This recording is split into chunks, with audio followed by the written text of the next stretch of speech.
willkommen zu meinem allerersten Let's Play, meiner allerersten Aufnahme überhaupt, die in diese Richtung geht. Und wahrscheinlich auch zu meiner allerersten Veröffentlichung, was YouTube angeht. Ihr seid quasi live dabei, während ich das allererste Mal irgendwas in diese Richtung mache. Und könnt quasi miterleben, ob ich Erfolg habe oder nicht. Nun ja, ihr wisst sicherlich, Let's Play ist nicht neu, Let's Play ist ein sehr bekannter YouTube-Raum. Es gibt viele deutsche und natürlich auch internationale Let's Player, die eine große Community haben, wo sehr viele Leute sind, die sehr viel zu sagen haben, die sehr viele Spiele spielen, die sehr viel Spaß den Leuten bringen, sage ich jetzt mal. Ich persönlich bin jetzt, wie ich schon mal erwähnt habe, sehr neu. Das ist mein allererstes Let's Play. Ich habe mir vorher schon ein paar angeschaut, weil ich es sehr schön finde, Spiele zu sehen, die ich selber jetzt nicht unbedingt spiele, aber trotzdem zum Beispiel eine interessante Story haben oder einfach umzuschauen, wie machen andere das, wie lösen andere Probleme in Spielen, die ich selber habe. Und wie könnte ich vielleicht das eine oder andere verbessern oder einfach nur, um entsprechende Spiele kennenzulernen, um rauszufinden, ist das was für mich, würde ich das auch selber spielen. Und ja. Jetzt ist natürlich zu sagen, Cities-Skylines ist jetzt ein Spiel, was jetzt nicht unbedingt darunter fällt, dass ich Let's Plays... Ja doch, ich habe schon Let's Plays zu Cities-Skylines gesehen. Also so kann ich das jetzt nicht sagen. Grundsätzlich macht mir Cities-Skylines sehr viel Spaß, weil ich mag einfach die Städtebau-Simulationswelt. Ich mag die Möglichkeit, kontrollierend in eine Verkehrssimulation einzugreifen, um einfach Dinge zu korrigieren, komplexe Dinge, die dort passieren, zu vereinfachen und entsprechende Probleme zu lösen. Ja. Dem einen oder anderen, der jetzt gerade zuschaut, dem wird es garantiert schon aufgefallen sein. Das ist jetzt nicht die Vanilla-Version, die ich spiele, also die Grundversion, sondern eine Version, die gemoddet ist. Warum spiele ich eine gemoddete Version? Ganz einfach, es gibt so viele schöne Mods. Jetzt kann man natürlich sagen, da macht sich jemand einfach. So ist es ja nicht. Ich versuche natürlich, das Spielprinzip größtenteils einfach zu behalten, sprich, ich versuche weiterhin die Achievements etc. so weit zu behalten, dass ich sagen kann, okay, ich habe mir tatsächlich meinen Fortschritt erspielt. Ich versuche dabei allerdings ein paar Mehrwerte, ein paar Sachen oder zu schaffen, die einfach hübsch anzusehen sind. Oder meiner Definition von Problemlösungen entspricht. Wie zum Beispiel, sollte jetzt irgendwann ein großer Stau sein, würde ich das Ganze gerne natürlich auflösen, weil ich mag natürlich, dass meine Stadt flüssig läuft. Ich mag es, wenn meine Stadt dynamisch mitwächst. Und ich finde es sehr angenehm, wenn die entsprechenden Städte einfach nach und nach wachsen und man sieht, wie sich heute das entwickeln kann. Natürlich habe ich jetzt hier einige einfache Straßen gesetzt. Ich habe wie in jeder Cities-Skylines oder SimCity oder Städtebausimulation üblich einen einfachen Anfang. Ich baue ein paar Straßen, ich habe ein bisschen, ich habe ein Kraftwerk, ich habe eine grundlegende Wasserversorgung Irgendwann ziehen Leute her, bauen mit, erfreuen sich daran, dass es eine schöne, saubere Stadt ist. Und damit beginnt es quasi. Wie ich schon erwähnt habe, beziehungsweise wie ihr bemerkt habt, ich habe einige Mods mit zusätzlich installiert.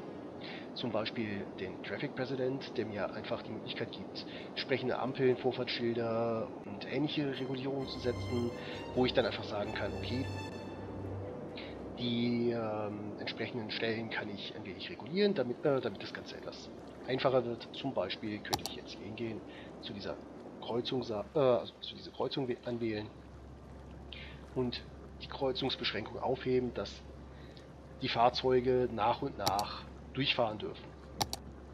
Wenn ich das jetzt wieder aktiviere und hier auf der rechten Seite ein Stau passieren würde, würde der Zwischenbereich nicht gefüllt werden. So, ich kann auch hingehen und die entsprechenden Geschwindigkeiten anpassen. Ich könnte zum Beispiel hier auf 70 machen. So. Hier machen wir noch kurz 50 und dann müssen die Leute abbremsen. Dann geht es nämlich in die eigentliche Stadt. Das kann ich natürlich nicht auf diesen Straßen machen, sondern auf jeder Straße, die ich bauen kann. Dazu habe ich noch zusätzliche Straßen mit als Mod installiert, die über das Network Extension Mod kommen, in dem Fall die Version 2. Wir sehen, diese Straßen sind jetzt nicht direkt Teil des Basisgames, auch wenn da gegebenenfalls neue Straßen hinzukommen werden mit einem weiteren DLC, der zukünftig rauskommen wird. Roads and Boats, soweit ich weiß. Aber wir haben jetzt schon einige Sachen, die wir hier eindeutig sehen. Einige davon sind jetzt natürlich schon freigeschaltet, auch wenn wir eigentlich diese Stadt hier zu klein, also diese Stadt eigentlich schon viel zu klein ist. Aber durch das Modding werden diese Sachen freigeschaltet. Jetzt ist die Stadt allerdings auch viel zu klein dafür, um sie wirklich effektiv einsetzen zu können oder zu müssen. Daher beschränke ich mich einfach auf Basisstraßen, die entsprechend einfach die Funktion Überlebenswert benötigen. Weiter habe ich installiert ein Improved Public Transport. Den werden wir jetzt extra nicht sehen, dafür ist die Stadt zu klein. Erst wenn die entsprechenden Public Transports zur Verfügung sind. Die Karte, auf der wir spielen, ist die Skyscraper London. Grundsätzlich, weil es eine schöne Karte ist und weil es entsprechend, ja, ich mag London. Ich werde aber nicht versuchen, London selber nachzubauen, sondern ich werde hier eigene kleine Städtchen bzw. eine eigene kleine Metropole entwickeln, die nach und nach entsprechend größer wird. Was daraus wird, das könnt ihr dann im Laufe der Let's Plays entsprechend selber verfolgen. Irgendwann wird das Ganze eine blühende Metropole, so hoffe ich, mit vielen Gebäuden, mit einer richtig guten Skyline und naja, hoffentlich auch ohne Stau. Wir sehen gerade, das Kohlekraftwerk hat nicht genügend Treibstoff, das heißt, wir haben noch 3 Wochen Kohlestrom. Danach sollte hoffentlich irgendwann mal demnächst ein Laster da sein, der uns Kohle bringt. Was ich auch noch zusätzlich mit drin habe, sind diverse kleinere Gebäude, Fahrzeuge etc., die entsprechend noch zusätzliche, ja, ein bisschen mehr Abwechslung reinbringen. So, schauen wir uns das Ganze mal etwas näher an.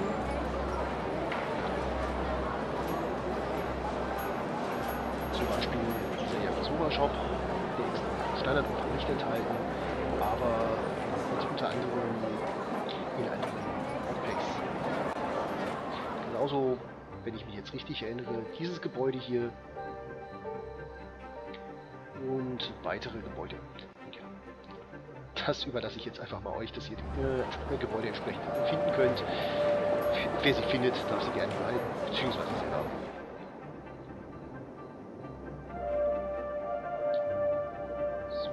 Müsste auch die erste Entwicklungsstufe soweit sein. Wir haben schon 396 Leute von 55. nächsten Dienstleistungen, die wir setzen können, wie zum Beispiel Müllabfuhr, Schule und Krankenhäuser.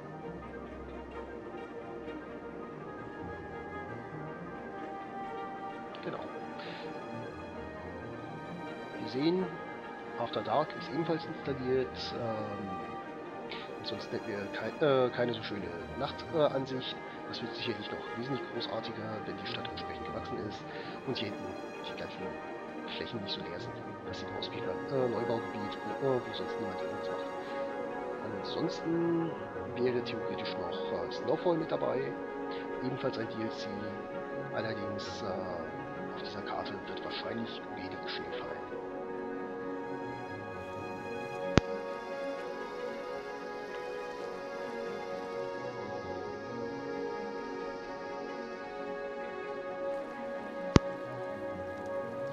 Da sehen wir, im Hintergrund sind einige Autobahnstücke noch mit drin. Das heißt, wir haben die Möglichkeit, unsere neue Stadt, unser neues Gebiet perfekt an die englische Region anzupassen, anzuschließen. Nachdem es jetzt allerdings eher eine Fantasiestadt ist, habe ich das mit dem Linksverkehr, wie er in England üblich ist, mal ausgeschaltet, da ich einfach den Rechtsverkehr gewohnt bin.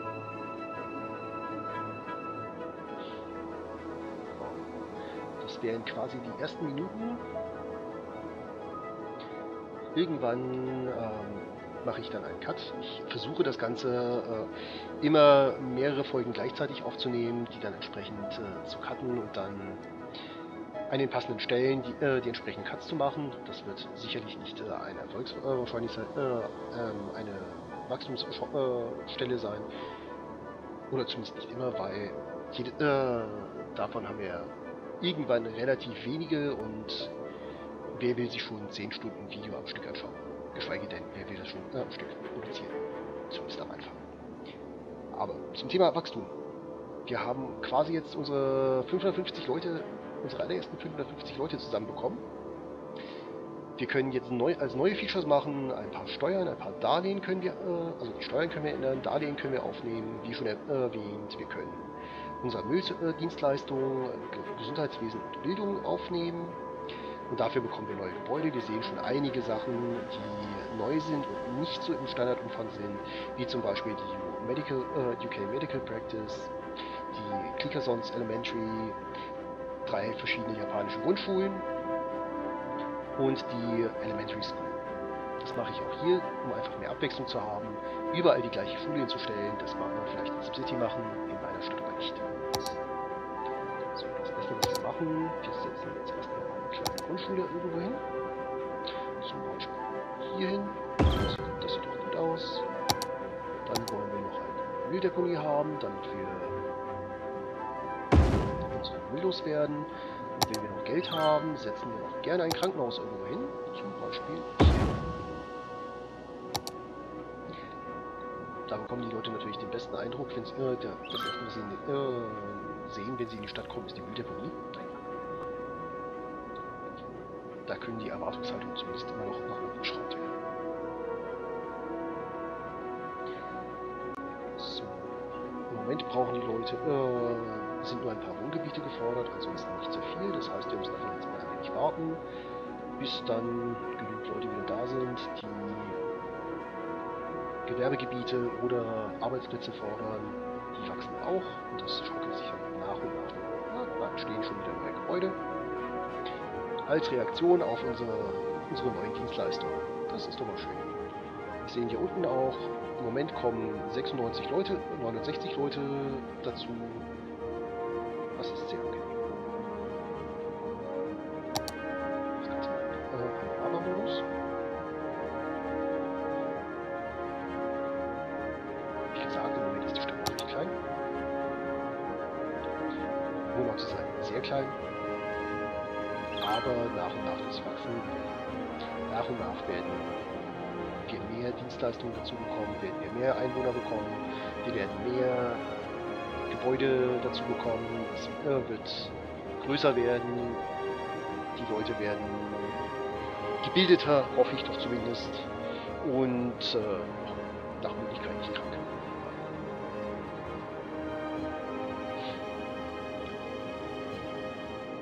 Budget macht im Moment auch ein bisschen Sorge. Dadurch, dass wir so viele Dienstleistungen haben, geben wir im Moment mehr Geld aus, aber das wird sich wahrscheinlich im Laufe der Zeit jetzt etwas ändern, sobald die Leute, die die Gebäude gebaut haben, dann auch tatsächlich hergezogen sind, arbeiten können und uns Steuern zahlen. Ich schau mal ganz kurz, wir haben noch genügend Wasser, wir haben auch genügend Strom, wie zu erwarten. Müll haben wir jetzt auch keine Probleme.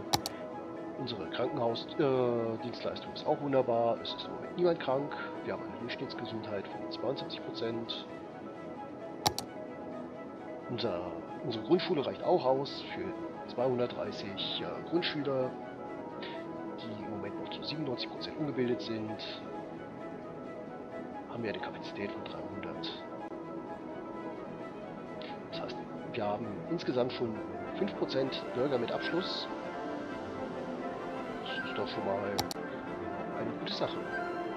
Nur gut gebildete Bürger können auch gut gebildete Steuern eintreiben.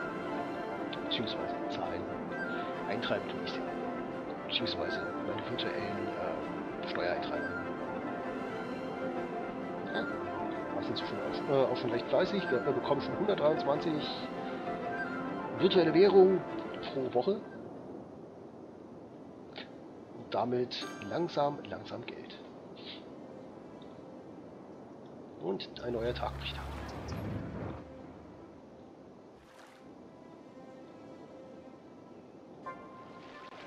So. Jetzt hoffe ich mal, die Leute sehen, wo sie jetzt hinziehen wollen und bauen jetzt etwas. Der Bedarf an Wohngebieten ist da. Es gibt auch noch genügend Wohngebiete, die belegt werden können. Jetzt mal los.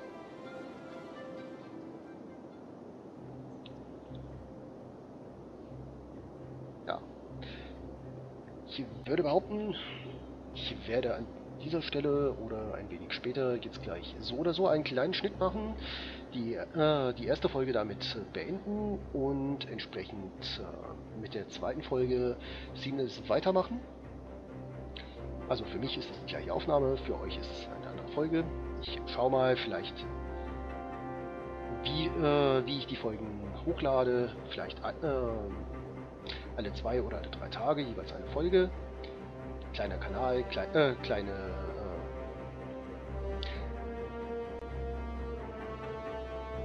naja, ich versuche es erstmal klein zu halten. Und dementsprechend wird es wahrscheinlich relativ kurz werden und auch erst einmal nur wenig Folgen. Wenn es euch denn gefällt, gebt mir gerne einen Daumen hoch. Schreibt mir auch gerne einen Kommentar, was euch gefallen hat, und wenn es euch nicht gefallen hat, gebt mir einen Daumen runter. Aber bitte schreibt auf jeden Fall dazu, was euch nicht gefallen hat, dann kann ich nämlich darauf reagieren und zumindest in der nächsten Aufnahme das Ganze entsprechend ein wenig korrigieren.